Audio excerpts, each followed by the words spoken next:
Praise the Lord. പ്രിയപ്പെട്ടവരെ, നമ്മൾ അനുഗ്രഹത്തിൻ്റെ വലിയൊരു കാലം കർത്താവുമായിട്ട് പങ്കുവെക്കുന്ന അതിമനോഹരമായ ദിവസങ്ങളാണ്.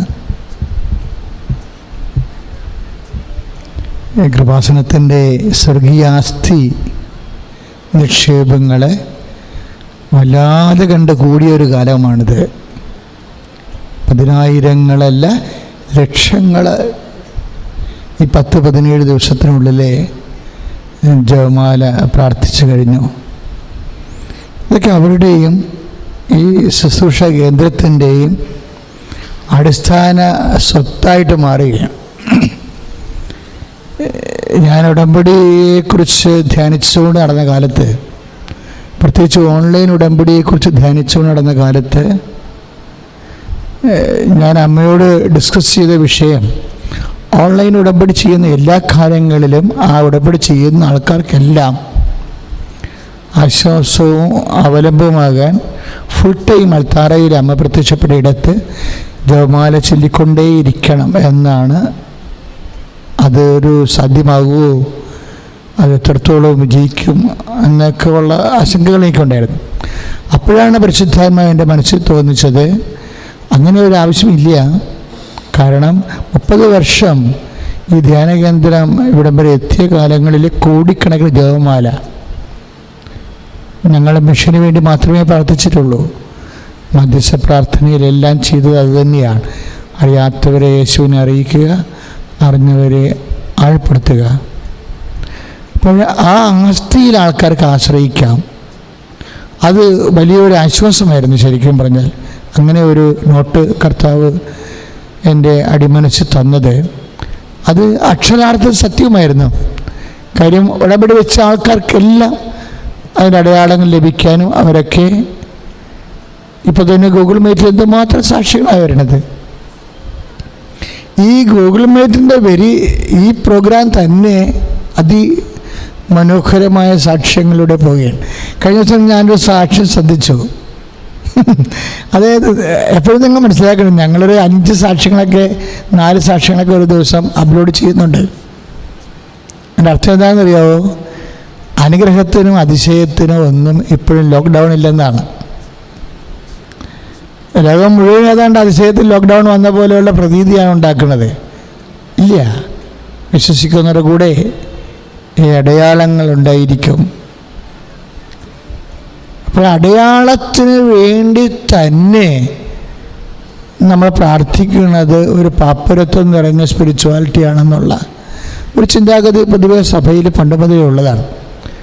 അടയാളങ്ങൾക്ക് വേണ്ടി, അത്ഭുതങ്ങൾക്ക് വേണ്ടി മാത്രം പ്രാർത്ഥിക്കുന്ന ഒരു വിശ്വാസം ഒരു പക്ഷേ കുറച്ച് ഇടറവുള്ള വിശ്വാസമാണ്. അതിനോട് ഞങ്ങളൊക്കെ യോജിക്കുന്നുണ്ട്. കാര്യം ഞങ്ങൾക്കതിന് യോജിപ്പ് കുറവൊന്നുമില്ല. കാരണം ഈശോ തന്നെ പിരിയുമ്പോൾ പറയണത് കാണാതെ വിശ്വസിക്കുന്നവരെ ഭാഗ്യവാന്മാരെന്നാണ്. എന്ന് വെച്ചാൽ ഈശോ അത് പറഞ്ഞിട്ടില്ല കണ്ട് വിശ്വസിക്കുന്നവരെ ഭാഗ്യം കണ്ടവരാണെന്ന് പറഞ്ഞിട്ടില്ല. ആവശ്യമില്ലാത്തവരൊക്കെയാണെന്നും വേണ്ട. കർത്താവ് പറഞ്ഞു, ചിലർക്ക് കാണാൻ പറ്റും, ചിലർക്ക് കാണാൻ പറ്റാതിരിക്കും. അപ്പം കാണാതെ വിശ്വസിക്കുന്നവരും ഉണ്ടാവും. അവർക്കും they are blessed. സുവിശേഷ ഭാഗ്യങ്ങളിലാണ് blessed those who are hungry for justice എന്നൊക്കെ പറഞ്ഞു ഈശോ. ഹംഗ്രി പറയണത്, വിശപ്പ് പറയണത്. പക്ഷെ അവസാനം ഈശോ പറയണത് അവർ മാത്രമല്ല, വിശ്വസിക്കുന്നവരും, വിശ്വാസികളെല്ലാവരും, പ്രത്യേകിച്ച് കാണാതെ വിശ്വസിക്കുന്നവരും. ഇപ്പം കാണാതെ വിശ്വസിക്കുന്നവരെന്നേ പറഞ്ഞിട്ടുള്ളൂ. അപ്പം തന്നെ വിശ്വസിക്കുന്നവർ 2 തരമുണ്ട്. കണ്ട് വിശ്വസിക്കുന്നവരുണ്ട്,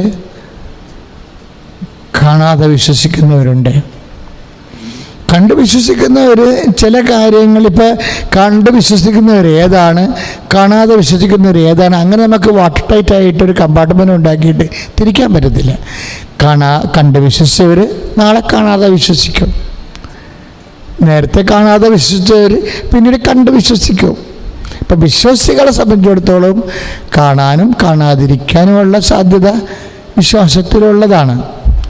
അത് പറയാൻ കാരണം, കണ്ട് വിശ്വസിച്ചേ പറ്റൂ എന്ന് പറയുന്ന മക്കളോട് എന്താണ് ദൈവം പറയണത്?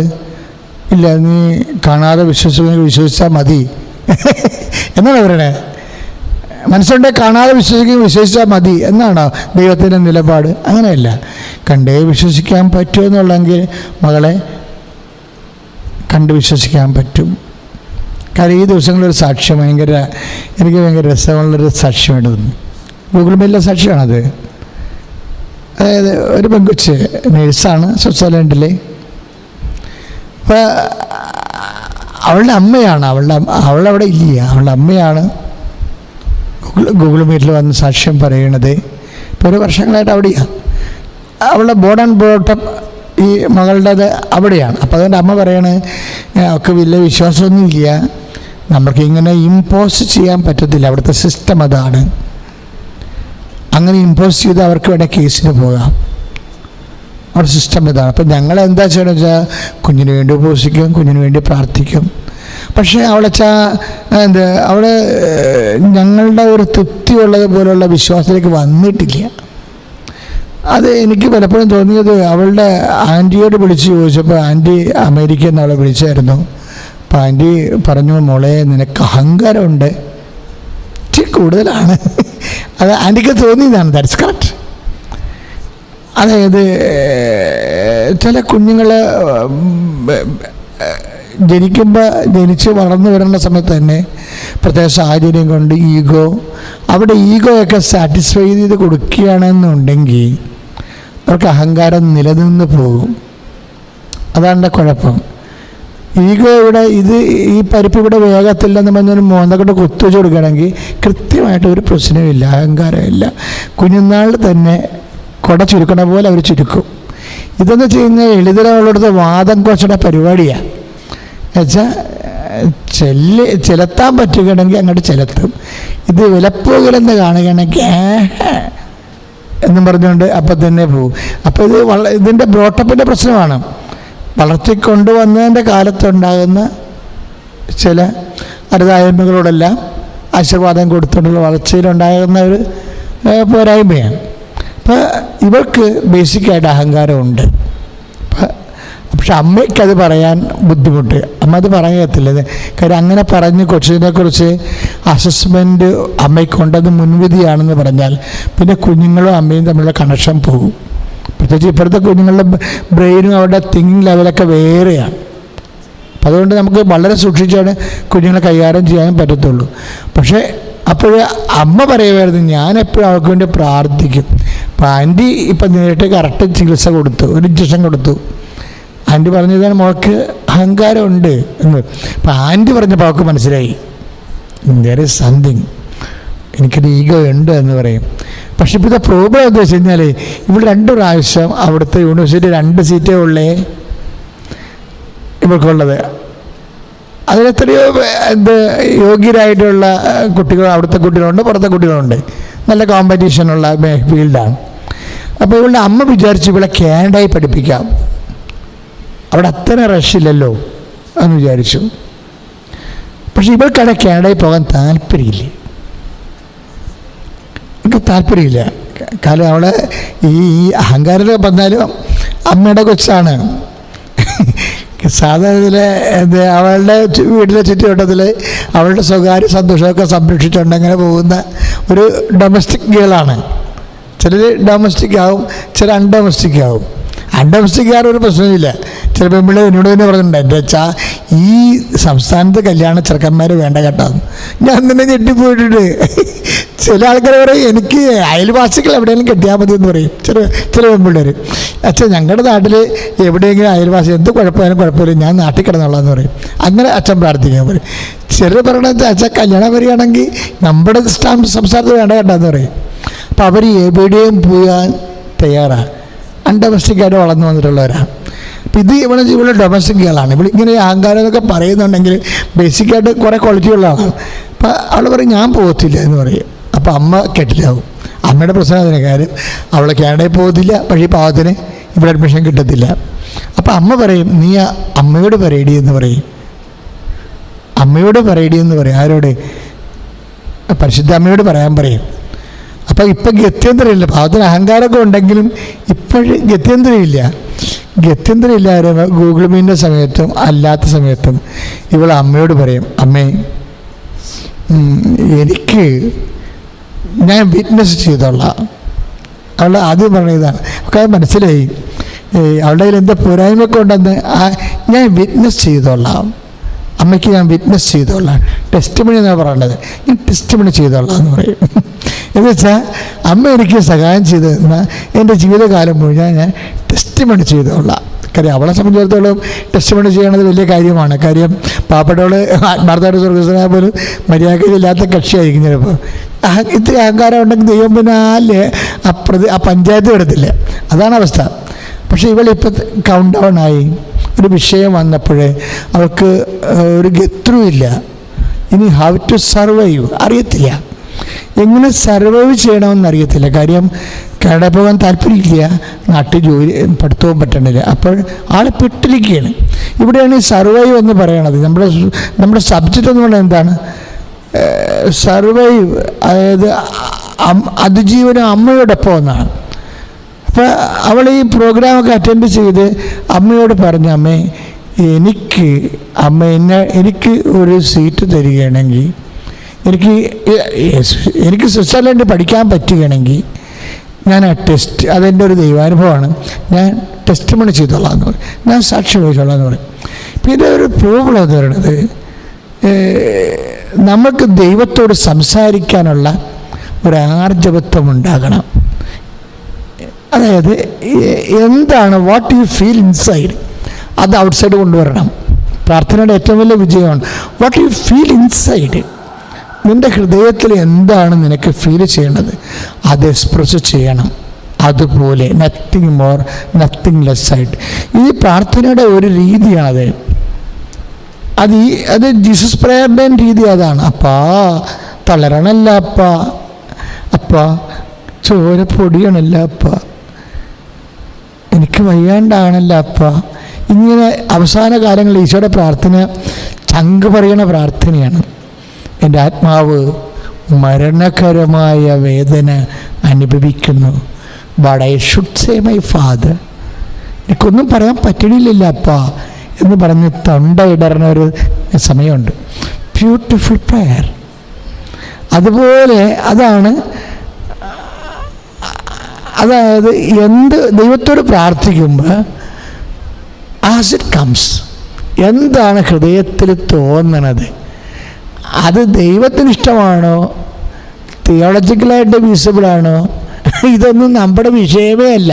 ഇതൊക്കെ വിഷയമാക്കി നമുക്ക് തന്ന് തലക്കടിച്ച് നമ്മളെ ഇരുത്തി കളഞ്ഞിട്ടുള്ള സംഭവങ്ങളാണ്. അല്ലാതെ ഇതൊന്നും ഒരു വിഷയമല്ല.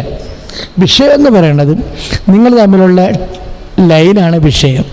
ദൈവമായിട്ട് ഒരു അണ്ടർസ്റ്റാൻഡിങ് ഉണ്ട്. എല്ലാ കാര്യവും ഇപ്പോൾ അരക്കിലോ തക്കാളി മേടിക്കണം. ഞാൻ ഇടയ്ക്ക് പറയണത്, ഞാൻ എൻ്റെ ജീവിതത്തിൽ പഠിച്ച സാധനമാണത്. അത് അരക്കിലോ തക്കാളി മേടിക്കണം. മേശ വലിപ്പം നോക്കിയപ്പോൾ നമ്മുടെ പൈസ ഉണ്ട്, 50 രൂപ കിടപ്പുണ്ട്. നമ്മൾ 50 രൂപ എടുത്ത്. ഞങ്ങളുടെ ഏറ്റവും അടുത്തുള്ളത് കലവൂരാണ്. നിങ്ങളുടെ അടുത്തുള്ള മാർക്കറ്റിൽ പോകണം.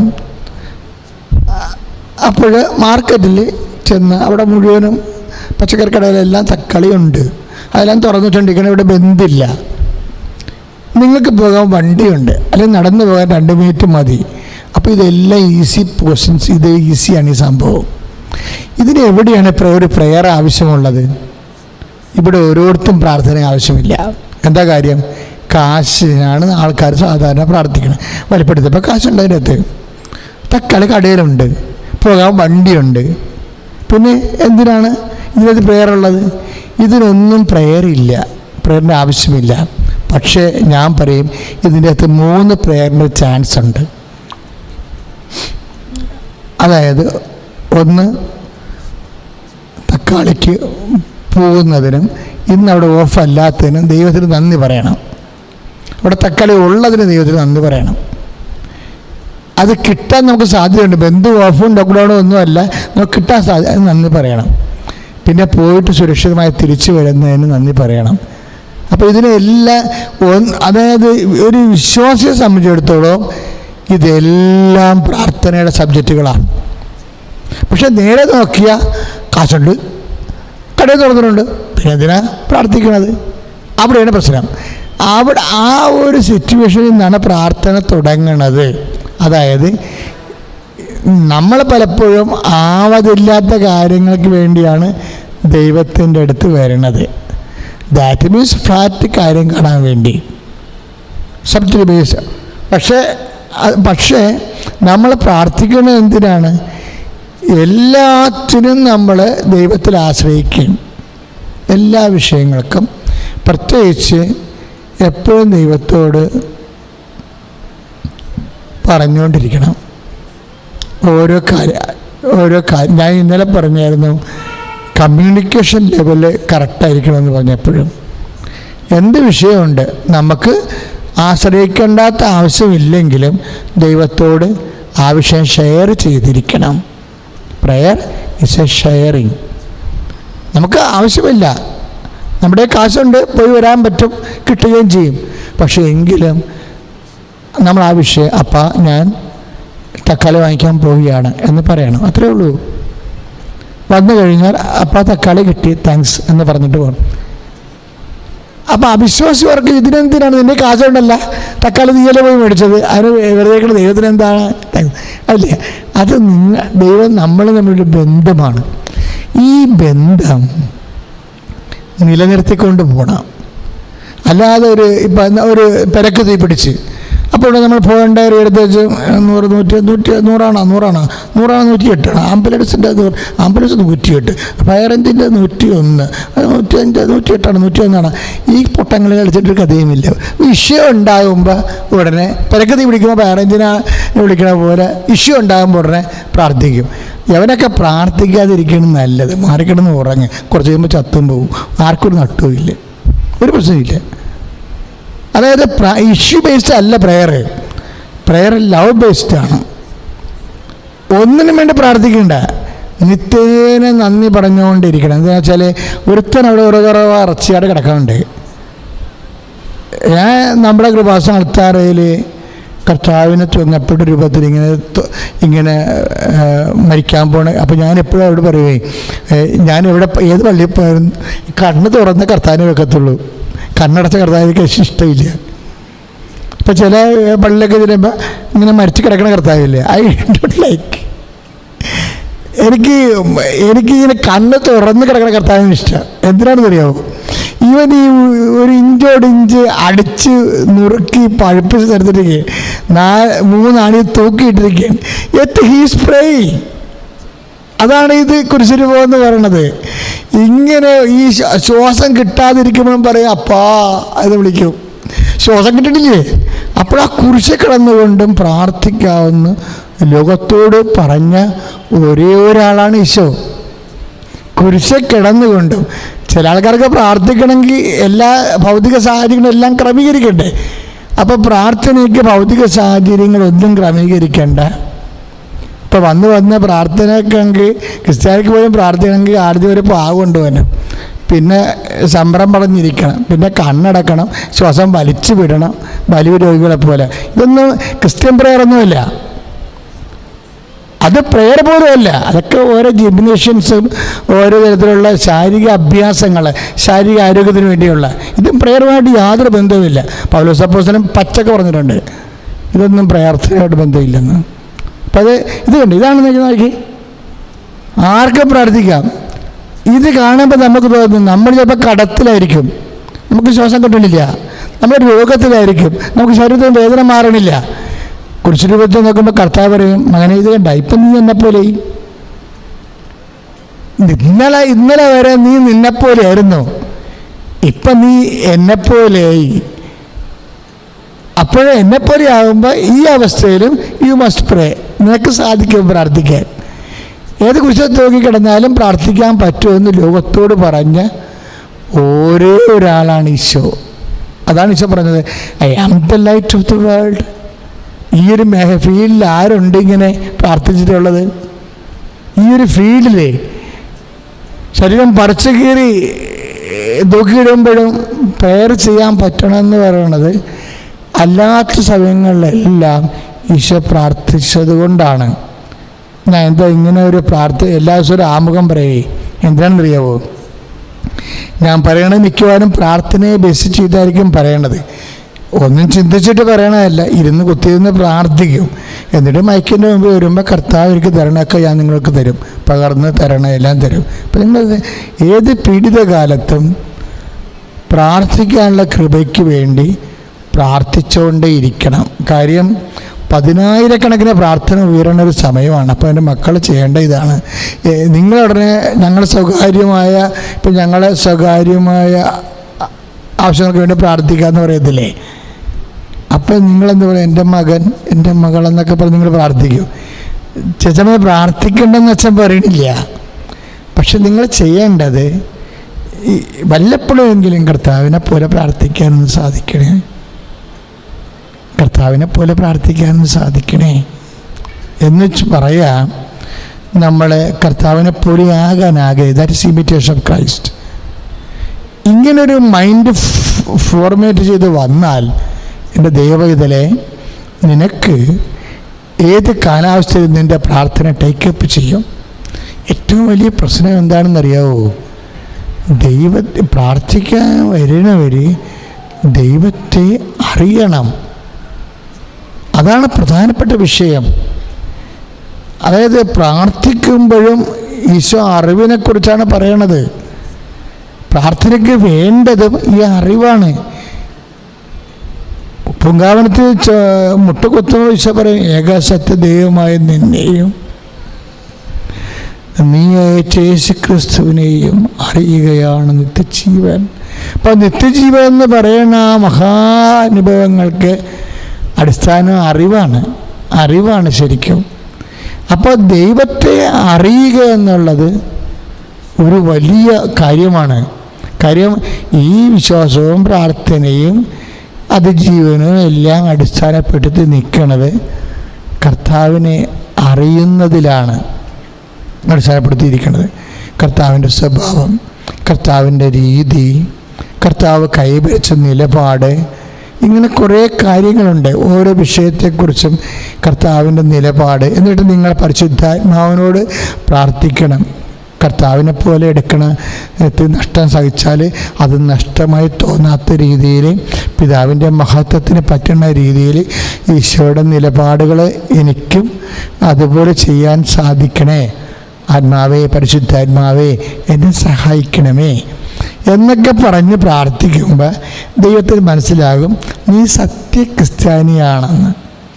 ഇതിനാണ് ഈ സത്യക്രിസ്ത്യാനി എന്ന് പറയണം. അല്ലാതെ പാരമ്പര്യമായിട്ട് ജ്ഞാനസ്ഥാനപ്പെട്ടിട്ട് ചില ആൾക്കാർ മാർക്കക്കാർ വേറെ, ഞങ്ങൾ മാർക്കക്കാരല്ലെന്ന് പറയാൻ വേണ്ടിയാണ് ചില കണ്ടാമൃഗങ്ങൾ ഞങ്ങൾ സത്യക്രിസ്ത്യാനിയാണെന്ന് പറയണത്. അങ്ങനെ കെട്ടിയെന്ന് വിളിച്ച് പറയേണ്ട കാര്യമില്ല. അതിനകത്ത് അഹങ്കാരമുണ്ട്. ശരിക്കും പറഞ്ഞാൽ സത്യക്രിസ്ത്യാനി എന്ന് പറഞ്ഞാൽ എന്താ? ഏക സത്യദൈവമായ നിന്നെയും നീ അയച്ച യേശുക്രിസ്തുവിനെയും അറിയണം. യേശുക്രിസ്തുവിനെ അറിയുക എന്ന് വെച്ചാൽ യേശുവിൻ്റെ നിലപാട്, യേശുവിൻ്റെ സമീപനം, ഒരു വിഷയത്തിലുള്ള യേശുവിൻ്റെ കാഴ്ചപ്പാട്, സംതിങ് ഡിഫറെൻറ്റ്. അത് വേറെ ഒരു ലെവലാണ്. ശരിക്കും വേറെ ഒരു ലെവലാണ്. ഇപ്പം നമ്മൾ ഇടയ്ക്ക് സോഷ്യൽ മീഡിയയിൽ വായിക്കത്തില്ലേ, ചിലർ വരുമ്പോൾ ചരിത്രം വഴിമാറുമെന്ന്. അത് കറക്റ്റാണ്. അത് ഏറ്റവും ഒത്തിരിക്കണ യേശുക്രിസ്തുവിനെ കുറിച്ചാണ്. ആധ്യാത്മിക ചരിത്രം തന്നെ വഴിമാറിപ്പോയി. പുതിയൊരു ആധ്യാത്മിക മനുഷ്യരാശിക്ക് ലഭിച്ചു. അതുകൊണ്ട് തന്നെ ഈ അഖണ്ഡ ജപമാല, ലക്ഷക്കണക്കിന് ജപമാല ചെല്ലുമ്പോൾ സമയത്ത് പ്രാർത്ഥനയെ വളരാനും ഉയരാനും ഒക്കെ കർത്താവിൻ്റെ മനോഭാവം സ്വീകരിക്കാൻ വേണ്ടി പ്രാർത്ഥനയുടെ പുതിയ തലങ്ങൾ വെളിപ്പെട്ട് കിട്ടാനും സബ്മിസീവ് ആകാനും. എല്ലാവരും പാല് കുടിച്ച് വളരുന്ന കുഞ്ഞുങ്ങളാണ് ശരിക്കും. കാര്യം അവർക്കിങ്ങനെ പൊളിക്കുന്നത് വയറിൻ്റെ കാര്യത്തിന് വേണ്ടി മാത്രമാണ്, അല്ലെങ്കിൽ ബോഡി ഓറിയൻറ്റഡ് ആയിട്ടുള്ള കാര്യങ്ങൾ മാത്രം. ഇപ്പം നിൻ്റെ മകൻ, അവന് ജോലി കിട്ടണം, നീ എന്തിനാണ് പ്രാർത്ഥിക്കണത്? അപ്പോൾ കാശ് കിട്ടും. കാശ് കിട്ടുന്നതിനാണ് നല്ല ഭക്ഷണം കഴിക്കാം, നല്ല വാഹനം മേടിക്കാം, നല്ല വീട് വെക്കാം. എന്നാത്തിന്? ബോഡിക്ക് വേണ്ടിയാണ്. ഈ സാധനത്തിന് എന്താ പഴക്കം? 70 കൊല്ലം മാക്സിമം, അത്രേ ഉള്ളൂ. ഇപ്പോൾ 70 കൊല്ലത്തെ ഒരു മിനിമം പരിപാടിക്ക് വേണ്ടി ആ 70 കൊല്ലവും ദൈവത്തെ മിനിമൈസ് ചെയ്തുകൊണ്ടിരിക്കുകയാണ്. അതാണ് പ്രശ്നം. അങ്ങനെ കുറേ നാളാകുമ്പോൾ ദൈവം മടുക്കും. ഈ സാധനത്തിന് ചുവന്നുകൊണ്ട് നടന്നിട്ട് കാര്യമില്ല എന്ന് വിചാരിച്ചുകൊണ്ട് you and your prayer will be എന്താണ്, അത് പുറന്തള്ളപ്പെടും. കാര്യമില്ല. കാര്യം ഇത് നീ എന്ത് പൊളിച്ചാലും അത് ബോഡിക്ക് വേണ്ടിയാണ്. ഈ സാധനം മെയിൻറ്റെയിൻ ചെയ്ത് 70 കൊല്ലം ചെയ്യാൻ പറ്റത്തുള്ളൂ. 70 കൊല്ലം കഴിയുമ്പോൾ ചാപ്റ്റർ ക്ലോസ് ചെയ്യും. ഇപ്പോൾ 70 കൊല്ലം, 75 കൊല്ലം, 60 കൊല്ലത്തിനൊക്കെ വില ഇപ്പോൾ മനസ്സിലായില്ലേ? ഗവൺമെൻറ് പറഞ്ഞിട്ടുണ്ട് 60 വയസ്സുകാരും പുറത്തിറങ്ങരുതെന്ന്. ഇല്ലേ? ഇപ്പം ഗവൺമെൻറ് തന്നെ അറിയാം 60 വയസ്സ് പോക്ക് വയസ്സാണ്, എപ്പോഴാലും പണി 8 കിട്ടാൻ സാധ്യതയുള്ളതുകൊണ്ട് മര്യാദയ്ക്ക് വീട്ടിൽ കുത്തിയിരിക്കാനാണ് ഗവൺമെൻറ് പറയണത്. അപ്പം ഇത്രയും ഉള്ള ശരീരം ഒരു സൂക്ഷ്മജീവിയുടെ മുമ്പിൽ വാതിലടച്ചകത്തിരിക്കേണ്ട ഒരു അവസ്ഥ ഈ ശരീരത്തിലുള്ളൂ. ഇതിനു വേണ്ടിയാണ് ലൈഫ് മുഴുവൻ നമ്മൾ ഇൻവെസ്റ്റ് ചെയ്തത്. അവിടെ ദൈവത്തിന് വലിയ വിലയൊന്നുമില്ല, ദൈവത്തിന് സ്പേസ് ഇല്ല അവിടെ. നമ്മളുടെ തന്നെ ശരീരമാണെല്ലാം പെരക്കി 70 കൊല്ലവും പ്രാർത്ഥനയിൽ വെച്ചത് മുഴുവനും നമ്മുടെ ബോഡിയാണ്. അപ്പോൾ ദൈവം ഇത് തൂക്കി നോക്കുമ്പോൾ ദൈവത്തിന് എൻ്റെ തട്ടം മിക്കവാറും പൊങ്ങിക്കിടക്കി നിൽക്കുകയും ചെയ്യും. നിൻ്റെ തട്ടം എല്ലാ 70 കൊല്ലം നീ ബോഡിക്ക് വേണ്ടിയല്ല പ്രാർത്ഥിച്ചത്, അപ്പോഴത് താന്നിരിക്കുകയും ചെയ്യും. അപ്പോൾ ഞാൻ നിന്നെ തൂക്കി നോക്കി, ദൈവത്തിൻ്റെ ഒരു വിലയില്ല നിനക്ക്. ഭാരം കുറഞ്ഞവനായിട്ട് നീ കാണപ്പെട്ടു, ആധ്യാത്മികമായി ഭാരം കുറഞ്ഞ ആളായിട്ട് നീ കാണപ്പെട്ടു. അതുകൊണ്ട് നിൻ്റെ ദിവസങ്ങൾ ഞാൻ എണ്ണിയിരിക്കുന്നു. വെറുതെ എന്തിനാണ് ദൈവത്തെ കൊണ്ട് എണ്ണം പഠിപ്പിക്കണേ? മനുമര്യാദക്ക് ബൈബിൾ നോക്കി ജീവിക്കാൻ പാടില്ലേ? അപ്പം ആവശ്യമില്ലാത്ത അപ്പം നമ്മൾ എപ്പോഴും നമുക്കൊരു ദൈവവേദാണെങ്കിൽ അതൊക്കെ ഒരു കുറ്റബോധം ഉണ്ടാകണം. എൻ്റെ പ്രെയർ എല്ലാം ബോഡി ഓറിയൻറ്റഡ് ആണോ? ഈ ബോഡിക്ക് എത്ര കാലം സർവൈവ് ചെയ്യാൻ പറ്റും? 70 കൊല്ലം. അപ്പോൾ കർത്താവ് നോക്കുമ്പോൾ ഈ 70 കൊല്ലം ഈ പണ്ടാരം ഈ ബോഡിക്ക് വേണ്ടി മാത്രമാണ് പ്രെയർ ചെയ്തിരിക്കുന്നത്. അപ്പോൾ ദൈവത്തിനൊരു വിലയില്ല. അപ്പോൾ അത് യേശുക്രിസ്തുവിനെ അറിഞ്ഞവരും അറിയാത്തവരും ഒരേ പ്രെയറാണ് ചെയ്തിരിക്കുന്നത്. പറഞ്ഞതുകൊണ്ട് പ്രത്യേകിച്ച് പ്രയോജനമൊന്നുമില്ല. അപ്പോൾ അതാണ് പ്രശ്നം. ഇപ്പോൾ യേശുക്രിസ്തുവിനെ അറിയാത്ത അക്രൈസ്തവരുണ്ട്. അവരും പ്രാർത്ഥിച്ചിരിക്കണം, ആൾക്ക് ജോലി കിട്ടണം, ആളെ കെട്ടിക്കണം, സ്വർണ്ണത്തിന് വില കുറയണം. ഇത് തന്നെയല്ലേ പരിപാടി. നിങ്ങൾ ക്രിസ്ത്യാനികളെ പ്രാർത്ഥിച്ചിരിക്കണത് എന്താണ്? വീട് വെക്കണം, ലോൺ പാസ്സാകണം. അപ്പോൾ ഇപ്പോൾ ലൈഫ് മിഷനിലൊക്കെ ഭയങ്കര അന്വേഷണം നടക്കണമെന്ന് പറയുമ്പോൾ അന്വേഷണം നടക്കട്ടെ, നമുക്കൊരു വീട് കിട്ടിയാൽ മതി എന്ന് പറയും. അന്വേഷണം ഗവൺമെൻറ് CA NIA ആരെങ്കിലും അന്വേഷിക്കട്ടെ, നമുക്കെന്താ, നമുക്കൊരു വീട് കിട്ടണം പഞ്ചായത്തിൽ, അത്രയേ ഉള്ളൂ പ്രശ്നം. അപ്പോൾ ഇതെല്ലാം ഉള്ള ഒരു മിനിമം അപ്പോൾ ജീവിതത്തിൻ്റെ മുഴുവൻ സംഭവം. ഇപ്പോൾ ഒരു കാര്യം എന്നറിയാമോ, നിങ്ങൾക്കിടയ്ക്കിടയ്ക്ക് പാസ്ബുക്ക് കാണണം എന്ന് പറഞ്ഞുകൊണ്ട് എല്ലാവരും പറയും. ഇപ്പോഴൊക്കെ ബാങ്കുകാരൊക്കെ ഭയങ്കര കള്ളത്തരം കാണിക്കുന്നുണ്ട്, പൈസയൊക്കെ അടിച്ച് മാറ്റുന്നുണ്ട്. അതുകൊണ്ട് ആഴ്ച 2 മാസം കൂടുമ്പോൾ സ്റ്റേറ്റ്മെൻറ്റ് കാണണമെന്ന് പറയും ബാങ്കിൽ ചെന്ന് വെച്ച്. പാവത്തങ്ങളെ പെടുന്ന പാടാണേ. ഇപ്പോൾ എല്ലാവരും ഇങ്ങനെ പറഞ്ഞു, ബാങ്കുകാരൊക്കെ ഇപ്പോൾ എന്തെല്ലാമാണ് സർവീസ് ചാർജ് എടുക്കുന്നത്, ഭയങ്കര അടിച്ചു മാറ്റം അടിവരുവാണ്. അതുകൊണ്ട് എപ്പോഴും ബാങ്കിനെ സംശയം. എപ്പോഴും പറഞ്ഞു ഞങ്ങളുടെ ഒരു മാസം 5 പൈസ എടുത്തില്ല, ഏതൊരു കഴിഞ്ഞ് പറയും സ്റ്റേറ്റ്മെൻറ്റ് കാണണമെന്ന് പറയും. അത് നോക്കും കഴിഞ്ഞ മാസത്തിൽ ഈ മാസം ഒന്നും വ്യത്യാസം ഉണ്ടായെന്നൊക്കെ, വല്ല പൈസയും ബാങ്കുകാർ അടിച്ചു മാറ്റിയിട്ടുണ്ട്. എൻ്റെ മകനെ നീ നിൻ്റെ ദൈവത്തിനോട് നിൻ്റെ സ്റ്റേറ്റ്മെൻ്റ് ഒന്ന് കാണിച്ചാണോ ഒന്ന് പറഞ്ഞു നോക്കിയേ, വിവരം അറിയപ്പോൾ. 70 കൊല്ലം ജീവിച്ചിട്ടും ബാലൻസ് ഒന്നും ഇല്ലേ? എല്ലാം ഈ ബോഡിക്ക് വേണ്ടിയുള്ള പരിപാടിയില്ലേ? ആ സ്റ്റേറ്റ്മെൻറ്റ് വേണമെന്ന് പറഞ്ഞു നോക്കി. അപ്പം ദൈവം ബാലൻസ് ഒന്നും ഇല്ലല്ലോ. ബാലൻസ് ഇല്ലാതെ മരിച്ചിട്ട് എന്തിനാണ്? ആര് പിന്നെ ബാലൻസ് ഉണ്ടാക്കും? ആര്? ഇന്നത്തെ സാഹചര്യമാണെങ്കിൽ മക്കൾ പോലും ഒരു കുർബാന പോലും ചൊല്ലിക്കാത്ത മക്കളാണ്. അപ്പം ഇതാണ് ഇപ്പോഴത്തെ അവസ്ഥ. അപ്പന്മാർ മരിച്ച ഒരു കുർബാന ചൊല്ലിക്കാൻ പോലും മക്കൾക്ക് മനസ്സില്ല. ഇപ്പം അവർ പറയണത് കോവിഡല്ലേ, പള്ളി ചെന്ന് അച്ഛനുണ്ടാകത്തില്ല, അല്ലെങ്കിൽ അവിടെ പള്ളിയിൽ തന്നെ കുർബാന കുറവാണ്, എന്തെങ്കിലും കുഞ്ഞായ്മ പറഞ്ഞ് വീട്ടിൽ കുത്തിരിക്കണം. കഴിഞ്ഞ ദിവസങ്ങളിൽ ഒരു സഹോദരനെ വിളിച്ച്, എൻ്റെ അച്ഛാ എനിക്കൊരു സ്വപ്നമുണ്ടായി. എന്താണ്? എൻ്റെ അപ്പൻ എന്നെ കൈക്ക് പിടിച്ച് കുർബാന ചെല്ലിക്കാൻ വേണ്ടി കൊണ്ടുപോയി. എനിക്ക് വേണ്ടി കുർബാന ചെല്ലടാ, എത്ര കാലമായി നീ എന്നെ കുർബാന ചെലുത്തിയിട്ട്. ഞാൻ അപ്പനും കൂടെ നടന്ന പള്ളി വരെ എത്തിയപ്പോൾ അവിടെ ഭയങ്കര തിരക്ക്, അങ്ങനെ തിരിച്ചു പോകുന്നെന്ന്. അപ്പോൾ ഈ മകൻ വർഷങ്ങളായിട്ട് അപ്പന് വേണ്ടി പള്ളി തിരക്കാണെന്നും പറഞ്ഞുകൊണ്ട് കുർബാന ചെല്ലിക്കാതിരിക്കണ കൊണ്ടാണ് ഈ സ്വപ്നം വന്നതെന്ന് നമുക്കറിയത്തില്ല. അപ്പം ഇങ്ങനെ എന്തെങ്കിലും ഒരു മുട്ടായിട്ട് പറഞ്ഞിട്ട് നിങ്ങൾ മാതാപിതാക്കന്മാരുള്ള കടമ ഉത്തരവാദിത്വം നിർവഹിക്കാണ്ടിരിക്കരുത്. അപ്പം ഇങ്ങനെയുള്ള ഓരോ വിഷയങ്ങൾ നമ്മുടെ ആധ്യാത്മിക മേഖലയിൽ ഞാൻ ചില സമയത്ത് ശാസിച്ച് സംസാരിക്കും, ചില സമയത്ത് നിങ്ങൾ സന്തോഷിപ്പിച്ച് സംസാരിക്കും. പക്ഷേ എങ്കിലും അച്ഛൻ സംസാരിക്കുന്ന വിഷയത്തിൻ്റെ മേൽ, കാര്യം ഞാൻ അമ്മയെ നേരിട്ട് കണ്ട ആളാണ്, എനിക്കിങ്ങനെ സ്പെക്കുലേഷൻസ് ഒന്നുമില്ല. ദൈവം ഉണ്ടാകാം, ഒരു വിശ്വാസ ജീവിതം, എനിക്ക് വിശ്വാസം ഇല്ലാത്തൊരാളാണ് ഞാൻ. കാര്യം എന്താ, ഞാൻ വിശ്വസിക്കണം, ഞാൻ നേരെ കണ്ടില്ലേ.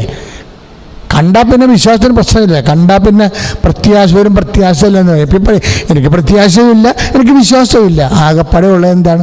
ദൈവത്തോടുള്ള സ്നേഹമുണ്ട്. പിന്നെ മനുഷ്യനാണ്, മനുഷ്യൻ്റെ പോരായ്മ ഉണ്ടെങ്കിൽ ഞാൻ ഇടയ്ക്ക് കയറി പട്ടാങ്ങിയും പറയുന്നുണ്ട്, ഇടയ്ക്ക് കയറി പട്ടാങ്ങിയും പറയുന്നുണ്ട്. കാര്യം നിങ്ങളെക്കാൾ ഞങ്ങളോട് ചോദിക്കുമല്ലോ, കാര്യം എന്നോടാണെങ്കിൽ ശരിക്കും ചോദിക്കും. കാര്യം ഞാൻ നേരിട്ട് കണ്ട ആളല്ലേ അമ്മയെ. അപ്പം നിത്യജീവിതം എന്താണെന്നൊക്കെ എനിക്ക് പക്കയായിട്ടറിയാം. ഞാൻ 35,000 കിലോമീറ്റർ മുകളിലൊക്കെ പല പ്രാവശ്യം പറഞ്ഞിട്ടുണ്ട്. അപ്പോഴും ഞാൻ സ്വർഗവും ആകാശമൊന്നും കണ്ടില്ലെങ്കിലും ഈ ഒരു ഗഗാറിൻ്റെ സ്വർഗത്തിലല്ല ഞാൻ വിശ്വസിക്കുന്നത്. ഞാൻ എൻ്റെ കർത്താവ് ഇവിടെയുണ്ട്, അതാണ് എൻ്റെ സ്വർഗം. അല്ലാതെ അഡ്ലം കേട്ട് എവിടെയെങ്കിലും പൊറുക്കുകയാണെന്നുള്ളതും ആകാശത്ത് എനിക്ക് നിങ്ങളുടെ ആവ ഇപ്പം തന്നെ വിളിക്കുമ്പോൾ ഇടിച്ചു പൊളിച്ച് ആളെ വിളിക്കുന്നു, അങ്ങനെ ഒരു കൺസെപ്റ്റും ഇല്ല. Where there is my Jesus, it is my heaven. എൻ്റെ കർത്താവ് എവിടെയുണ്ട്, അതാണ് എൻ്റെ സ്വർഗം. അപ്പം എന്നെ സംബന്ധിച്ചിടത്തോളം യാതൊരു ഡൗട്ടും ഇല്ല, ഒരു ഡൗട്ടും ഇല്ല. ഇനി നാളെ കാലങ്ങളിൽ ഞാൻ ചീത്തപ്പേർ വന്ന, അല്ലെങ്കിൽ വെടിവെച്ച, അല്ലെങ്കിൽ തലത്ത് രോഗം പിടിച്ച, എനിക്ക് രോഗം പിടിച്ചിട്ട് ഞാൻ പ്രാർത്ഥിക്കുന്ന പ്രാർത്ഥന ദൈവം കേട്ടില്ലെങ്കിലും ഞാൻ സന്തോഷമായിട്ട് മരിക്കും. എന്താ കാര്യം ചെറിയ, once I have believed and declared. എനിക്ക് അത് ഡിക്ലെയർ ചെയ്തു പോയ കാര്യം. അതായത് ഞാൻ എന്താ ഇങ്ങനെയൊക്കെ പറഞ്ഞു വെച്ച് കഴിഞ്ഞാൽ, എൻ്റെ മക്കൾ കുറച്ചുകൂടി വിശ്വാസത്തിൻ്റെ കാര്യമായിട്ടെടുക്കണം. എവിടെയെങ്കിലും ഒരു പമ്മിക്കളി ഉണ്ടെങ്കിൽ അത് സ്റ്റോപ്പ് ചെയ്തിട്ട് വിശ്വസിച്ച് നല്ലവണ്ണം പ്രാർത്ഥിച്ച്. ഇപ്പോൾ ആ മകളുടെ കാര്യം എന്താ പറഞ്ഞത്, ആ കൊച്ചു തന്നെ അവൾ ആൻറ്റി എങ്ങനെ പറഞ്ഞു, നിനക്ക് അഹങ്കാരം ഉണ്ടെന്ന് പറഞ്ഞപ്പോൾ ഉടനെ മകൾ തന്നെ അമ്മയോട് പറഞ്ഞു, അമ്മേ എനിക്ക് അഹങ്കാരം ഉണ്ടെന്നാണ് ആൻറ്റി പറയണത്, എനിക്ക് വലിയ പ്രാർത്ഥനയൊന്നും അറിയത്തില്ല, പക്ഷെ ഞാൻ പെട്ടിരിക്കുകയാണ്. അതാണ് she's prayer as it comes. ഞാൻ പെട്ടിരിക്കുകയാണ്, എന്നെ സഹായിക്കണം എന്ന് പറഞ്ഞ് വായിന്ന് ആക്കിയിട്ടില്ലല്ലോ. അവളെ പരീക്ഷയ്ക്ക് 1 തോറ്റ് 2 തോറ്റ് മൂന്നാമതിൻ്റെ കാര്യം പറയേണ്ട കാര്യമില്ലല്ലോ. എന്നിട്ട് ആ കുഞ്ഞ പ്രാർത്ഥനയിൽ നിൽക്കുകയാണ്. അപ്പം എന്നാ പറ്റി, കോളേജിൽ നിന്ന് നേരിട്ട് വിളിക്കോളാം, ഒരു സീറ്റുണ്ട്, നിനക്ക് വേണമെന്ന്. എൻ്റെ ദൈവമേ, അവർ തന്നെ പറഞ്ഞിട്ട് അവർക്ക് അത്ഭുതം മാറണില്ല. കാര്യം കോളേജുകാരെ ഇങ്ങോട്ട് വിളിക്കാറില്ലല്ലോ ഒരിക്കലും, യൂണിവേഴ്സിറ്റിയിൽ നിന്ന് ഇങ്ങോട്ട് വിളിക്കാറില്ലല്ലോ. അപ്പം യൂണിവേഴ്സിറ്റിയിൽ നിന്ന് ഇങ്ങോട്ട് വിളിച്ചിട്ട് കൊടുക്കണ ആരാണ്? അമ്മ പറഞ്ഞാൽ വിളിപ്പിക്കുക, അവളെ വിളിക്കാൻ പറയും. ചിലപ്പോൾ 100 പേര് വരെ കിടപ്പുണ്ടാവുക. അവളെക്കാൾ യോഗ്യതക്കുറവൊന്നുമല്ല. ഒരു വിഷയം ടേക്കപ്പ് ചെയ്ത അമ്മയുടെ രീതി എന്ന് പറയണത്, ഈശോ തന്നെ പറയും, ഇത് ഈ കുടുംബത്തിന് അത്ര യോഗ്യതയൊന്നുമില്ല, ഇതുകൊണ്ട് നമുക്കൊരു കാര്യമില്ല നടക്കണം. അത് എനിക്ക് നിനക്ക് എന്തെന്ന് പറഞ്ഞിട്ട് ഇങ്ങനെ മടുപ്പിച്ചാലും അങ്ങനെ ഒന്നും മടുക്കത്തില്ല. അമ്മ ആ ഒരു സ്റ്റെപ്പിൽ തന്നെ നിൽക്കും, വേറെ അങ്ങോട്ടും ഇങ്ങോട്ടും ചലിക്കത്തില്ല. അവർക്ക് വീങ്ങില്ല എന്ന് പറഞ്ഞാൽ ഇല്ല, അതുണ്ടാകണ വരെ അവിടെ നിൽക്കും. അത് തീരുമാനമാണ്. അമ്മ ഒരു തീരുമാനം എടുത്താൽ ഈശോ അല്ല, പരിശുദ്ധാത്മാവല്ല, പരമപിതാവ് വരെ അതിനോട് അഡ്ഹിയർ ചെയ്യുള്ളെന്ന് അടിസ്ഥാനമായിട്ട് പ്രഖ്യാപിച്ചാണ് ബൈബിൾ തുടങ്ങണത്.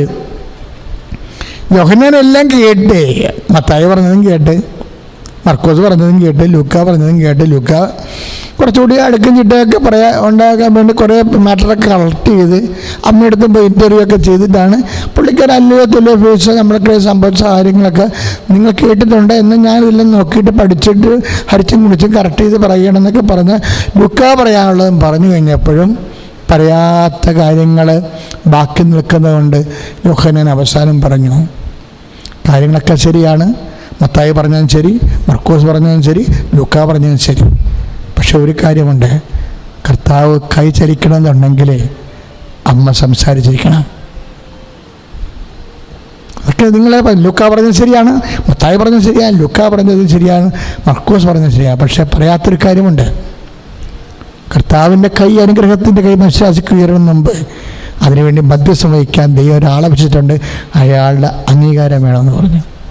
അതാണ് ഖാന എന്ന് പറയുന്നത്. ഖാന കാലം കഴിഞ്ഞാലും പഠിച്ചു തീരാത്ത, പ്രാർത്ഥിച്ചു തീരാത്ത ഒരു മുഹൂർത്തമാണ്. അത് സിംപ്ലിഫൈ ചെയ്ത് ചുമ്മാ വെറുതെ എന്തെങ്കിലും പറയാൻ വേണ്ടിയൊക്കെ മനുഷ്യൻ പറഞ്ഞ് അതിനെ മിനിമൈസ് ചെയ്യാൻ നോക്കിയെങ്കിലും അത് ദൈവം അമ്മയ്ക്ക് കൽപ്പിച്ച് കൊടുത്ത തീട്ടൂരമാണ്. അതിൽ മാറ്റം ഉണ്ടാകത്തില്ല. അമ്മയോട് കൂടിയാണ് അനുഗ്രഹത്തിൻ്റെയും അടയാളങ്ങളുടെയും വലിയ രൂപം തുടങ്ങുന്നതും കർത്താവിൻ്റെ മഹത്വം ആരംഭിക്കുന്നതും. അതുകൊണ്ട് യൂണിവേഴ്സിറ്റിയിൽ നിന്ന് മകളെ അമ്മ തിരിച്ചു പിടിപ്പിക്കും. ഒരു ലോക്ക്ഡൗണിനും അനുഗ്രഹത്തിനും അതിശയത്തിനും ഒരു ലോക്ക്ഡൗണും ഇല്ല, ഒരു ലോക്ക്ഡൗണും ഇല്ല. ഇതൊക്കെ നമ്മൾ ഉണ്ടെന്ന് ധരിക്കുന്നവർക്കാണ് ലോക്ക്ഡൗൺ. ലോക്ക്ഡൗൺ ഇല്ല, കർത്താവിന് ലോക്ക്ഡൗൺ ഇല്ല, പ്രാർത്ഥനയ്ക്ക് ലോക്ക്ഡൗൺ ഇല്ല, അതിശയത്തിനും അത്ഭുതത്തിനും ലോക്ക്ഡൗൺ ഇല്ല. ഞങ്ങൾ എന്തുകൊണ്ടാണ് അതിശയത്തിന് പ്രാധാന്യം കൊടുക്കുന്നത്? കാര്യം ഞങ്ങൾ അതിശയത്തിൽ നിന്നാണ് വളർന്നത്, അല്ലാതെ ബുദ്ധിയിൽ നിന്നല്ല വന്നത്. ഒരു സുപ്രഭാതത്തിൽ ഇവിടം വരെ എത്തിക്കഴിഞ്ഞപ്പോൾ 2004 അമ്മ തിരിഞ്ഞു നോക്കുമ്പോൾ അമ്മ ഒരു സമയഘടികാരമായിട്ട് നിന്നിട്ട് ദുരന്തമുണ്ടാകാൻ പോണ പ്രാർത്ഥിക്കണമെന്ന് പറയുന്ന അത്ഭുതം കണ്ടാണ് ഞങ്ങൾ വളർന്നത്. അപ്പം അതിന് ആ ദുരന്തം ഉണ്ടാകണത് പ്രാർത്ഥിക്കണമെന്ന് പറഞ്ഞതിനെക്കുറിച്ചുള്ള ആന്തരികമായ കാര്യങ്ങൾ പഠിച്ചു പറയാനുള്ള ബാധ്യത സഭയ്ക്കുണ്ട്. സഭയാണത് പറയേണ്ടത്, ഞങ്ങളല്ല പറയേണ്ടത്. അപ്പോൾ സഭ അത് പറയുന്നവരെ ഞങ്ങളിങ്ങനെ പ്രാർത്ഥിച്ചുകൊണ്ടേയിരിക്കും. ഞാൻ കുറച്ചുകൂടി കാൽക്കുലേറ്റഡായിട്ടാണ് മൂവ് ചെയ്യണത്. കാര്യം എൻ്റെ കാലത്തിന് ശേഷം ഈ വിഷയത്തെ പ്രാർത്ഥന ഉണ്ടാകത്തില്ലെന്ന് എൻ്റെ മനസ്സ് പറയുന്നുണ്ട്. കുറച്ച് പേര് ആത്മാർത്ഥതയോട് പ്രാർത്ഥിക്കുമായിരിക്കും, ബാക്കിയുള്ളവരാരും പ്രാർത്ഥിക്കത്തില്ല. പിശാചോട് പറയും ഇത് പ്രാർത്ഥിക്കേണ്ട വിഷയം പോലും അല്ലെന്ന് പറയും. കാര്യം അമ്മ പിശാചോട് ആണല്ലോ അടിയുണ്ടാകണത്. അപ്പം അമ്മയുടെ വിഷയമാകുമ്പോൾ പിശാച് വളരെ സജീവമായിട്ട് വരും. അപ്പം അതെന്നാ ഞാൻ ചെയ്യണമെന്ന് വെച്ച് കഴിഞ്ഞാൽ മരിക്കുന്നതിനുള്ളിൽ ഈ അമ്മയുടെ പ്രത്യക്ഷീകരണം സഭ പഠിക്കാനുള്ള അത്രയും കോടി ജപമാല ചൊല്ലി പ്രാർത്ഥിച്ചിട്ടിരിക്കും. പിന്നെ എനിക്ക് പ്രശ്നമില്ല, സന്തോഷമായിട്ട് ഞാൻ പോകും, ചെയ്യാനുള്ള ജോലി പൂർത്തിയാക്കിയിട്ട് പോകും. അതാണ് ഞാൻ എൻ്റെ ഉദ്ദേശം. അതിന് ഞങ്ങളിവിടെ ഒക്ടോബർ മാസം കൊണ്ട് ഇത് നിർത്തത്തൊന്നുമില്ല. ഒക്ടോബർ മാസം കഴിഞ്ഞാലും ഇവിടെ ജപമാല നടന്നുകൊണ്ടിരിക്കും. എന്നാണ് ലോക്ക്ഡൗൺ തീരണത്, ജനങ്ങളിവിടെ കൃപാസനം ഓപ്പൺ ചെയ്യണത്, അന്ന് വരെ ജപമാലക്ക് ഒരു കുഴപ്പമുണ്ട്. ആരും ഇല്ലെങ്കിൽ ഞാനങ്ങ് പോയി ചൊല്ലിക്കൊണ്ടിരിക്കും. കാര്യം വെച്ചാൽ ഇതിൻ്റെ പിന്നിലുള്ളത് അമ്മയുടെ പ്രത്യക്ഷീകരണം, സഭ പഠിക്കുക എന്നുള്ളതാണ് ഇതിൻ്റെ പിന്നിലുള്ള എല്ലാ സത്യവും. കൃപാസനം മുഴുവൻ പ്രാർത്ഥനകളുടെയും സത്യം അതാണ്. ഇപ്പോൾ 7 കാലമായി. ഞാനൊരു ചെറിയ കാര്യം കൂടി പറഞ്ഞു. അപ്പോൾ നമ്മളൊരു കാര്യം, ഞാൻ ഒരു ദിവസം 150-100 ജപമാല വെച്ച് 10 ദിവസം ചൊല്ലിയ 1000 ജപമാല ചൊല്ലിയ ഒരു അനുഭവത്തിൽ നിന്ന് നമ്മൾ വെള്ളിയാഴ്ച പറഞ്ഞു, ശനിയാഴ്ച പറഞ്ഞു, ഞായറാഴ്ച പറഞ്ഞു, ഇപ്പം ഇന്ന് പറയാൻ പോവുകയാണ്. അപ്പം നമ്മൾ ഇത്രയും പറഞ്ഞു. വെള്ളിയാഴ്ച പറഞ്ഞ ഇതാണ്, ഞാൻ 10 ദിവസം ജപമാല ചൊല്ലി, 10,000-1000 ജപമാല ചൊല്ലി ഇസ്രായേലിൽ തീർത്ഥയാത്രയ്ക്ക് പോയപ്പോൾ. 1-ാം ദിവസം പറഞ്ഞത് ദാവീദിൻ്റെ കുഴിമാടത്തിൽ നിന്ന് കാണാൻ പോയി വഴി പെശകി പോയപ്പോൾ അമ്മ തന്നെ വീണ്ടും വഴിയും കാണിച്ചു തന്ന് വണ്ടിയിലും കയറ്റി. 2-ാം ദിവസം പറഞ്ഞത് ഈ തിരിച്ചു പോരണ അവസാന ദിവസം ഹോട്ടൽ കയറിയിൽ ഉറങ്ങുന്ന സമയത്ത് അമ്മ പ്രത്യക്ഷപ്പെട്ട് അമ്മ വന്ന് 4 പേരിൽ വായിൽ കയ്യിലിട്ടു. എനിക്ക് പരിഭ്രമം കൊണ്ട് ഞാൻ കടലിൽ ചാടി. അതാണ് 2-ാം ദിവസം. 3-ാം ദിവസം ഇന്നലെ പറഞ്ഞത് ആ അമ്മ വിരൽ വായിലിട്ടത് എന്താണെന്ന് അർത്ഥം? നാട്ടിൽ വന്ന് അമ്പലപ്പുഴ വന്ന് ഇടവക വന്ന് തിരിഞ്ഞ് ബൈബിൾ എടുത്ത് പ്രാർത്ഥിച്ച് നോക്കിയപ്പോൾ നിൻ്റെ പ്രസംഗങ്ങളെ ഞാൻ അടയാളം കൊണ്ട് സ്ഥിരീകരിക്കുമെന്നാണ് മെസ്സേജ്. ഇപ്പോൾ എന്നെ സംബന്ധിച്ചിടത്തോളം ഇതെല്ലാം ഒരു ശ്രേണിയാണ്. കാരണം ഞാനത് കംപ്ലീറ്റ് ആയിട്ട് ഫോളോ ചെയ്യും. അടയാളം കൊണ്ട് നിൻ്റെ പ്രസംഗങ്ങൾ ഞാൻ അടയാളം കൊണ്ട് സ്ഥിരീകരിക്കും. അപ്പോൾ സ്ഥിരീകരണത്തിൻ്റെ കാലമാണ്. അടയാളങ്ങളുടെ ആ അത്ഭുതങ്ങളാണ് ഇപ്പോൾ നടന്നുകൊണ്ടിരിക്കുന്നത് എല്ലാം. ഇപ്പോൾ ലോക്ക്ഡൗൺ ആകുമ്പോഴും പുതിയൊരു ശുശ്രൂഷ തന്നു. ഗൂഗിൾ മീറ്റ് പോലെ ഒരു പുതിയ ശുശ്രൂഷ തന്നു. ആ ശുശ്രൂഷ എന്ന് പറയുന്നത് ഗ്രില്ലൊക്കെ ഇട്ട് ഞങ്ങളെ സൂപ്പറാക്കി ആൾക്കാരെല്ലാം വന്നിക്കും സാക്ഷ്യം പറയും. ഇപ്പോൾ ഇന്നും കഴിഞ്ഞതേ ഉള്ളൂ. അപ്പോൾ ആ പാരലായിട്ട് അവരുടെ വിഷയങ്ങൾക്ക് ആൾക്കാരെ പ്രാർത്ഥനയും ഇതെല്ലാം അമ്മ തന്ന സബ്ജക്റ്റുകളാണ്. ഇപ്പം അടയാളങ്ങളെ കൊണ്ട് സ്ഥിരീകരിച്ചുകൊണ്ടിരിക്കുകയാണ്. ഇപ്പോഴും ലോക്ക്ഡൗൺ കാലത്ത് ഒരു മാറ്റമില്ലാതെ അടയാളങ്ങളെ കൊണ്ട് സ്ഥിരീകരിച്ചുകൊണ്ടിരിക്കുകയാണ്. പക്ഷേ അതല്ല, ആദ്യത്തെ അടയാളം അതല്ലായിരുന്നു. ഞാൻ ഈ ബൈബിൾ ഓപ്പൺ ചെയ്ത് വെച്ചു. അപ്പം ഞാൻ ഇത് നിൻ്റെ പ്രസംഗങ്ങളെ അടയാളം കൊണ്ട് സ്ഥിരീകരിക്കുമെന്ന് പറയുന്ന സമയത്ത് ഞാനിത് അതീവ ഹൃദയമായി എനിക്ക് ഏറെക്കുറെ ഞാൻ മനസ്സിൽ വിചാരിച്ചിരുന്ന മെസ്സേജ് തന്നെയാണ് കർത്താവ് പറഞ്ഞത്. ഉടനെ എന്നെ ഒരു 5 മിനിറ്റ് കഴിഞ്ഞപ്പോൾ ബിഷപ്പ് ഹൗസിൽ വിളിപ്പിച്ചു. ശിവൻ പിതാവിനെ വിളിപ്പിച്ചു. അപ്പോൾ ഞാൻ പറഞ്ഞു, പിതാവ് ഞാൻ ഇപ്പോൾ വന്നേ ഉള്ളൂ, പിതാവിനെ കാണാൻ വേണ്ടി വൈകുന്നേരം അങ്ങോട്ട് ഇറങ്ങാമെന്ന് പറഞ്ഞ് ഇരിക്കുകയാണെന്ന് പറഞ്ഞു. അല്ല, ഇപ്പോൾ ഇങ്ങോട്ട് വന്നോളൂ, ഞാൻ ഫ്രീ ആണെന്ന് പറഞ്ഞു.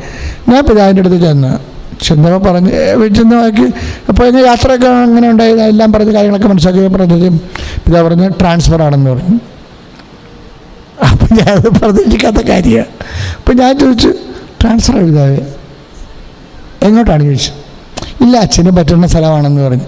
കാര്യം കലവൂരല്ലേ, കൃപാസന. അപ്പം കൃപാസനത്തിൻ്റെ അടുത്ത പള്ളിയാണെന്ന് പറഞ്ഞു, വലിയ കലവൂര്. അപ്പം ഞാൻ താങ്ക്സ് പറഞ്ഞു. എനിക്ക് ഭയങ്കര ഇഷ്ടപ്പെട്ടു. കാരണം പിതാവിനൊരു ഞാനിവിടെ ഇത്തിരി ബിസിയായി വരുന്ന ടൈമായിരുന്നു.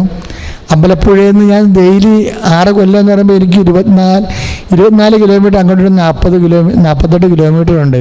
അപ്പോൾ 1.25 ലക്ഷം രൂപ 1.5 ലക്ഷം രൂപ പട്ടമടിച്ചതിനെ പോയിട്ടുണ്ട്. അപ്പോൾ എനിക്ക് ഞാൻ പക്ഷേ ആരോടും പറഞ്ഞില്ലേ, ഇപ്പം നിങ്ങളോട് പറഞ്ഞതേ ഉള്ളൂ. കാര്യം അങ്ങോട്ടും ഇങ്ങോട്ടും എപ്പോഴും യാത്ര ചെയ്യുമ്പോൾ അതിന് അകലമായിരുന്നു അതിന്. അപ്പം അത്രയും പൈസ വെറുതെ പോയി. അപ്പം അതുകൊണ്ട് എനിക്ക് പക്ഷെ ഞാൻ ആരോടും പറഞ്ഞിട്ടില്ല, അമ്മയോട് പോലും പറഞ്ഞിട്ടില്ല. സാധാരണഗതിയിൽ എന്തെങ്കിലും അമ്മയോട് പറയണതാണ്, അത് അമ്മയോട് പോലും പറഞ്ഞിട്ടില്ല. നമ്മുടെ പ്രൊഫഷൻ്റെ ഭാഗമായിട്ട് എടുത്തതേ ഉള്ളൂ. പക്ഷേ ട്രാൻസ്ഫർ എന്ന് പറഞ്ഞപ്പോൾ ഞാനോട് ഇനി അങ്ങനെ പോയി നമ്മൾ എന്ത് ചെയ്ത് വിചാരിച്ചുകൊണ്ട് ഞാൻ പിതാവ് എങ്ങോട്ടാണെന്ന് ചോദിച്ചപ്പോൾ പിതാവ് ഇല്ല അച്ഛന് പറ്റുന്ന സ്ഥലമാണെന്ന് പറഞ്ഞപ്പോൾ ഈ പള്ളിയാണെന്ന് പറഞ്ഞു, വലിയ കാലവൂര്. അപ്പോൾ പിതാവ് മനഃപൂർവ്വം മനസ്സുകൊണ്ട് ഇഷ്ടപ്പെട്ട് എന്നെ സഹായിക്കണമെന്നുള്ളൊരു മാനസികാവസ്ഥ തന്നതാണ്. അപ്പോൾ എനിക്ക് സന്തോഷമായി. അതുകൊണ്ട് ഞാൻ പിതാവ് നന്ദിയും പറഞ്ഞ് പോന്ന് അമ്പലപ്പുഴ 2 ദിവസം കഴിഞ്ഞപ്പോഴേക്ക് തോന്നി ഈ പള്ളി വന്ന് ചാർജ് എടുക്കണമല്ല. അപ്പോൾ പള്ളി ചാർജ് എടുക്കുന്ന ദിവസമായപ്പോൾ ഞാൻ വന്ന് ചാർജ് എടുക്കാൻ വേണ്ടി വന്നപ്പോൾ എനിക്ക് ചങ്കി കണ്ടിട്ട് കാര്യം വെച്ചിട്ട് ആ പള്ളി പൊളിച്ചിട്ടിരിക്കുന്നു. കാര്യം പള്ളി പൊളിച്ച് പള്ളി പുതുതായിട്ട് പണിയാൻ പോകുകയാണ്. അപ്പോഴേ ഞാൻ വന്ന് ചാർജ് എടുക്കാൻ വേണ്ടി വന്നേ ഉള്ളൂ. അപ്പം തന്നെ ഇടവകേന്നൊരു കിങ്കരം വന്നിട്ട് പറയണേ, ഞാൻ ജ്യൂസ് തരത്തില്ലെന്ന് പറഞ്ഞു. എന്നെ അറിയത്തുകൂടിയില്ല അവന്, ഞാൻ ജ്യൂസ് തരത്തില്ല.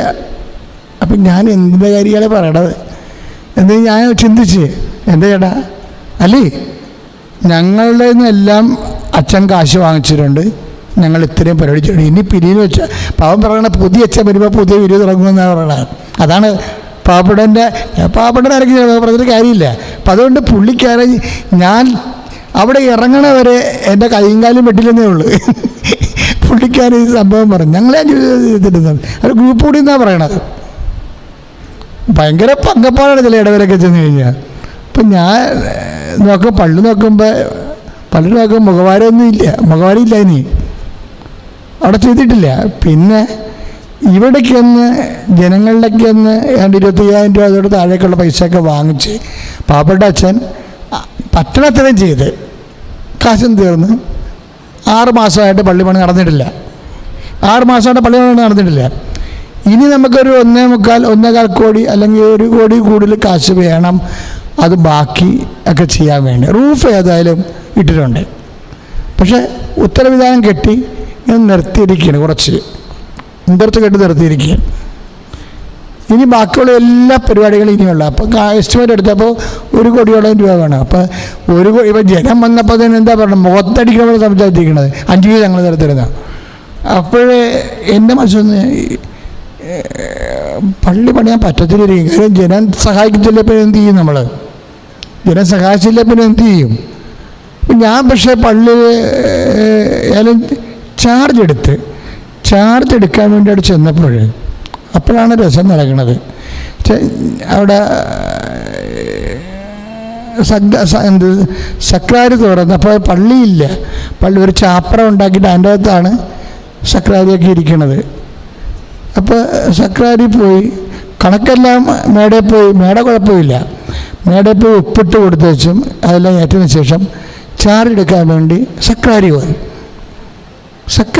സക്രാരി അടച്ച് തുറന്ന് കപ്പേന് താക്കോലെത്തിച്ച്. അപ്പം കപ്പയുടെ അടുത്ത് നിൽപ്പുണ്ട് പയ്യൻ സാഹബ്. അപ്പോഴെന്ന് വെച്ചാൽ മധ്യസ്ഥനെന്ന് പറഞ്ഞു. അപ്പം അവനെ അറിയാമതെ, കാര്യം ഒരു ഇടവകയിൽ ചാർജ് എടുത്തു കഴിഞ്ഞാൽ ആ ഇടവകയുടെ മധ്യസ്ഥൻ്റെ തോന്നുന്ന വികാരം പ്രൊഫഷണൽ ഓഫ് ഫെയ്ത്ത് കഴിഞ്ഞാൽ മുട്ടുകുത്തേണ്ടത്, ചാർജ് എടുത്തു കഴിഞ്ഞാൽ മുട്ടുകുത്തേണ്ടത്. അപ്പം മുട്ടുകുത്താൻ വേണ്ടി അവിടെ കയറ്റ് പുറന്നൊരു കയറ്റ് പോകാനാണ് കിടക്കണത്. അപ്പം ഒരു മധ്യസ്ഥനെന്ന് പറഞ്ഞു. അപ്പോൾ ഉടനെ ഞാൻ അവിടെ രൂപക്കൂടിരിപ്പുണ്ട്. രൂപക്കൂടിന് മുമ്പ് വന്ന് ഔഷപിതാവാണ്. ഔഷപിതാവിനെ മുമ്പ് ഇങ്ങനെ പ്രാർത്ഥിക്കുന്നു. അപ്പോൾ എനിക്ക് ഒരു പള്ളികളുടെ ഔഷപിതാവിനൊക്കെ ഒന്നും ഇഷ്ടപ്പെടത്തില്ല. കാര്യം എൻ്റെ മനസ്സിലൊരു ഔഷപിതാവ് ഉണ്ട്, അത് കണ്ണമല്ല ഔഷപിതാവ്. അപ്പോൾ വേറെ ഒരു ഔഷപിതാവിനെ ഞാൻ അധികം ട്രീറ്റ് ചെയ്തില്ല, വേറെ രൂപങ്ങളൊക്കെ ഒന്നും. നമുക്കൊരു പ്രാർത്ഥിക്കാനൊരു അരുവിയുള്ള രൂപം മനസ്സിലുണ്ടായ പിന്നെ ഷേക്ക് ചെയ്യാൻ ഇഷ്ടപ്പെടാത്തത് കൊണ്ട് ഞാൻ കണ്ണടച്ചെന്ന് പ്രാർത്ഥിക്കും. പക്ഷെ മധ്യസ്ഥനെടുത്തല്ലേ, പള്ളി പണിയണമില്ല, അപ്പം അങ്ങനെ സഹായിക്കണമല്ലോ നമ്മൾ ഔഷപിതാവ്. അപ്പം ഞാൻ പ്രാർത്ഥിച്ചുകൊണ്ട് കണ്ണ് തുറന്നപ്പോൾ നല്ല മിടുക്കനായ ഒരു ഔഷപിതാവ് രൂപക്കൊട്ടിരിക്കണ. പക്ഷെ അതല്ല പ്രശ്നം, എൻ്റെ പ്രശ്നം അതല്ല. ഞാനങ്ങനെയാണ് ഈ കക്ഷിനെ ഞാൻ ഇവിടെ വെച്ച് കണ്ടിട്ടുണ്ടല്ലോ ഇത് മുമ്പ്. അപ്പോൾ അതാണ് എൻ്റെ ചില വരുന്നത്. ഈ സെയിം ആള് ഈ രൂപത്തെ ഈ പർട്ടിക്കുലർ സ്റ്റാച്യു ഞാൻ ഇവിടെ വെച്ച് കണ്ടിട്ടുണ്ടല്ലോ എന്നാണ് എൻ്റെ ചിന്ത. ഞാൻ തിരിച്ച് വണ്ടിയിൽ കയറുമ്പോഴും ഡ്രൈവറിനോട് പറയടാ അവിടെ ഇരിക്കണം ഔഷപിതാവിനൊരു പരിചയമുള്ളവർ തോന്നേണ്ടത്. അവനെ അറിയത്തില്ല സംഭവം. പക്ഷേ കുറച്ച് കഴിഞ്ഞപ്പോൾ എൻ്റെ മനസ്സിൽ വന്ന് എൻ്റെ സംഭവം എന്നറിയാവോ, സെയിം സംഭവം. അതായത് ഞാൻ ഈജിപ്തിൽ വെച്ച് കെയ്റോ ഹോട്ടലിൽ കിടന്നുറങ്ങുമ്പോൾ അമ്മ പ്രത്യക്ഷപ്പെട്ട് നാവിൽ കൊണ്ടുവന്ന് കൈ ഇറക്കിയില്ലേ, വായിൽ കൈയിട്ടപ്പ സമയത്ത് ഒരു സ്ഥലത്ത് ഇടതുവശത്ത് നമ്മുടെ ബിയാനി പുണ്യാളനും വലതുവശത്ത് ഔഷപിതാവും കിടപ്പുണ്ടെന്ന് പറഞ്ഞില്ലേ, അതാണ് പരിശുദ്ധാത്മാവിനെ തോന്നിപ്പിച്ചത്. അപ്പം ഞാൻ വല്ലാണ്ടായിപ്പോയി. കാര്യം വെച്ച് കഴിഞ്ഞാൽ ഈ ഔഷപിതാവാണ് ഈജിപ്തിൽ വെച്ച് ഞാൻ കണ്ടത്, സെയിം. അപ്പോൾ എന്താണ് അമ്മ പറഞ്ഞിട്ട് പോയെന്ന് വെച്ചാൽ, അമ്മ പറഞ്ഞ ഇതാണ്, നിനക്ക് ട്രാൻസ്ഫറാണ്, വികാരിച്ചനാണ്, നീ വികാരിയായി പോവുകയാണ്. അതാണ് വികാരിച്ചനെ കാണിച്ചത്, വികാരിച്ചന്മാരുടെ മധ്യസ്ഥൻ. നീ വികാരിയായി പോവുകയാണ്, ഈ ഔഷപിതാവിരിക്കുന്ന പള്ളിയിലാണ് നീ വികാരിയായി പോണത്. എൻ്റെ അമ്മ എനിക്ക് ഭയങ്കര സന്തോഷമായി. കാര്യം വെച്ചാൽ എൻ്റെ ട്രാൻസ്ഫറിൽ വരെ അമ്മ വളരെ ശ്രദ്ധയാണെന്ന് മനസ്സിലായില്ലേ. അതുകൊണ്ടാണ് ആ പിതാവ് ഉടനെ വിളിപ്പിച്ചത് എന്നെ. ഞാൻ നാട്ടിലൊന്ന് ഇറങ്ങിയപ്പോൾ ഉടനെ പിതാവ് വിളിപ്പിച്ചില്ലേ. അപ്പോൾ ഇതെല്ലാം ഇൻ്റർകണക്റ്റഡാണ്. അതല്ല ഏറ്റവും ടോപ്പ് എന്ന് പറയുന്നത്, ഈ കൈറോയിൽ വെച്ച് കണ്ട ഔഷപിതാവ് തന്നെയാണ് വലിയ കലവരിയിരിക്കുന്നത്, ഒരു പൊടിക്ക് വ്യത്യാസമില്ല. അപ്പോൾ അവിടെ വികാരിയുടെ ആയിട്ട് കിടക്കുന്ന പ്രതീകമായി ഉള്ള ആൾ ജോൺ മരിയ വിയാനിയാണ്. അപ്പോൾ അമ്മ പറയുകയായിരുന്നു, നിന്നെ വികാരിയായിട്ട് ഈ ഔഷപിതാവിൻ്റെ പള്ളിയിലോട്ട് ചാർജ് ചെയ്തിരിക്കണമെന്ന്. അപ്പോൾ പിന്നെ എനിക്ക് പ്രശ്നമില്ലല്ലോ, എനിക്ക് പിന്നെ പ്രശ്നമില്ല. എന്താ കാര്യം, അമ്മ പള്ളി പണിയും, ഞാനുടനെ എനിക്ക് നല്ല ധൈര്യമല്ലേ. ഞാൻ വന്നിട്ട് എനിക്കെല്ലാ കാര്യങ്ങളും ഇതിനെക്കുറിച്ച് ഇതിൻ്റെ സീക്വൻസ് ഓഫ് സ്റ്റെപ്സ് എല്ലാം മനസ്സിലായില്ലേ. മനസ്സിലാക്കി ഞാൻ ആദ്യം പള്ളി വിളിച്ച് പറഞ്ഞ ഇതാണ് മൈക്ക് എന്ന് പറഞ്ഞിട്ട് ഞാൻ പള്ളി കുർബാനയ്ക്ക് വിളിച്ച് പറയണം, നിങ്ങളുടെ വീട്ടിൽ പള്ളി പണിയണമെന്നും പറഞ്ഞ് 5 പൈസക്ക് ഞാൻ വരത്തില്ല. പക്ഷെ പള്ളി പണിയും, പരിശുദ്ധ അമ്മ പള്ളി പണിയും പരിശുദ്ധാത്മ പള്ളി പണിയും. എന്നിട്ട് ഇനിയിപ്പോൾ ഞാൻ ഇവിടെ സ്റ്റോപ്പ് ചെയ്യാൻ, ഇതിൻ്റെ ഒരു 6-ാം ഭാഗമാണ് 5-ാം ഭാഗമുണ്ട്, അതൊക്കെ നാളെ പറയാം എങ്ങനെയാണ് പരിശുദ്ധാത്മ പള്ളി പണിയണമെന്ന്. എൻ്റെ മക്കളെ, നിങ്ങൾക്ക് വീടില്ല ജോലിയില്ല എന്നൊക്കെ പറയുമ്പോൾ നിങ്ങൾ ഓർക്കുക അച്ഛന്മാർക്ക് എന്താ, അച്ഛന്മാർക്ക് ചുമ്മാ കുർബാന ചൊല്ലിയിടുന്ന പ്രശ്നം കഴിച്ചിരുന്നാൽ പോരെ. ഞങ്ങൾക്ക് നിങ്ങളുടെ ഇരട്ടി പണിയാണ് ഇവിടെ ഉള്ളത്. പക്ഷെ നിങ്ങളുടെ അത്രയും പണി ഞങ്ങൾ ഉണ്ടാക്കത്തില്ലേ, ഞങ്ങളുടെ കയ്യിൽ ആളുണ്ട്. നിങ്ങളുടെ കയ്യിൽ എന്താ പ്രശ്നം എന്ന് അറിയാമോ? നിങ്ങൾക്കൊരു അടുക്കള കെട്ടണമെങ്കിൽ 5 കൊല്ലം വേണം. കാര്യം നിങ്ങൾ ദൈവത്തെ വിശ്വാസം എടുക്കണില്ല. ആ ഒരു പള്ളി 5 പൈസ കടമില്ലാതെ പള്ളിയും പള്ളിയുടെ ഇൻഫ്രാസ്ട്രക്ചറും ആ ചാപ്പറയും എല്ലാം ഭംഗിയായിട്ട് പണിത് 5 പൈസ കടമില്ലാതെ ബാക്കി പൈസ വെച്ചിട്ടാണ് ഞാൻ ഒരു വീട്ടിലും പിരിവിന് പോയിട്ടില്ല. ആകെപ്പാടെയുള്ള വല്ലപ്പോഴൊക്കെ ആൾക്കാർ കൊണ്ടും തരുമ്പോൾ മേയ്ക്ക് വെച്ച് പിടിച്ച് പറയും. അല്ല, ഇതിൻ്റെ പേരിൽ പള്ളിയിൽ നിന്ന് പോലും ഞാൻ പറയത്തില്ല നിങ്ങൾ പൈസ തരണം, നോക്കി തരാം പൈസ എന്ന്. ഒരു പൈസ, അതായത് ഓരോ ആൾക്കാർ പടയും കുടയും എടുത്ത് ഓരോ പള്ളികളിൽ ഓരോ വീടുകളിൽ പോയി കുത്തിയിരുന്ന് അവരെ സോപ്പിട്ട് അവരെ സുഖിപ്പിച്ച് അവരുടെ കൊച്ചിനെ കയ്യിലൊക്കെ എടുത്താണ് പിരിവ് മേടിക്കണത്. എന്നിട്ടാണ് ഓരോ സംഭവം ചെയ്യണത്. ഒരു പണിയുമില്ല. കാര്യം അമ്മ ഉണ്ടെങ്കിൽ നട്ടെല്ലുണ്ടാവും. ആരെയും തടവേണ്ട ഒരു കാര്യമില്ല. ഇന്നുവരെ തടവിയല്ല പോകുന്നത്. കാര്യം ദൈവം കൂടെ നിൽക്കണമെന്ന് ആരെയും തടയത്തില്ല. പക്ഷേ എളിമയോടൊക്കെ പെരുമാറും. പക്ഷേ ദൈവത്തിന് വിട്ട് നമ്മൾ നിൽക്കത്തില്ല. മനുഷ്യന് ആവശ്യമില്ലാത്ത വില ആർക്കും കൊടുക്കത്തില്ല. ഒരു മനുഷ്യനെയും കൊടുക്കത്തില്ല ആവശ്യമില്ലാത്ത വില. അമ്മ തന്നാൽ തിന്നുവരെ പട്ടിണി കിടക്കും, അത്രേ ഉള്ളൂ പ്രശ്നം. അമ്മയുടെ ബലിപ്പട്ടിണി കിടക്കും, അത്രേ ഉള്ളൂ. അത് ദൈവത്തിന് ആ നിലപാടറിയാം. അങ്ങനെ നിലപാടുണ്ടെങ്കിൽ നീ പള്ളിയല്ല സഭയും പണിയും വീടും പണിയും. അപ്പോൾ എന്തെങ്കിലും കാര്യം നടക്കണില്ല എന്ന് വിചാരിച്ചുകൊണ്ട്, വീട് നടക്കണില്ല, വഴി കിട്ടണില്ല, സ്ഥലമില്ല എന്ന് വിചാരിച്ചുകൊണ്ട് വേദനിക്കരുത്.